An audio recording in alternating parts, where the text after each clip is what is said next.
wag na wag mong gagawing option ng babaeng may standards. Kasi hindi siya nagmamakaawa, hindi siya naghahabol. May sarili siyang kita, may sarili siyang mundo, may sarili siyang plano bago ka pa dumating. Kasi akala mo kaya mo siyang pikutin sa mixed signals na binibigay mo. Sa busy lang ako sa half-baked na promises mo. Mali ka ng babaeng pinipili. Kasi ang babaeng may standards, hindi po takot maiwan. Mas takot siya na maubos. Mas takot siya na bumaba ang respeto sa sarili niya. Mas takot siyang magsayang ng oras. Hindi siya option, choice siya.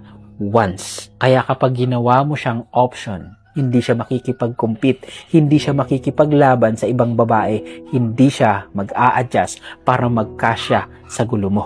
Tahimik siyang aalis at kapag umalis ang babaeng may standards, wala ng second chance, wala ng balikan, wala ng second audition. Kaya kung gusto mo ng babaeng may class, maging lalaki kang may paninindigan.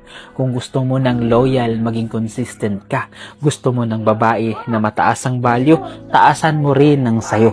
Kaya tandaan mo na ang babaeng may standards, hindi pinipilit piliin. Pinipili siya ng buo o hindi na lang. Huwag mong gawing option ng babaeng may standards ha.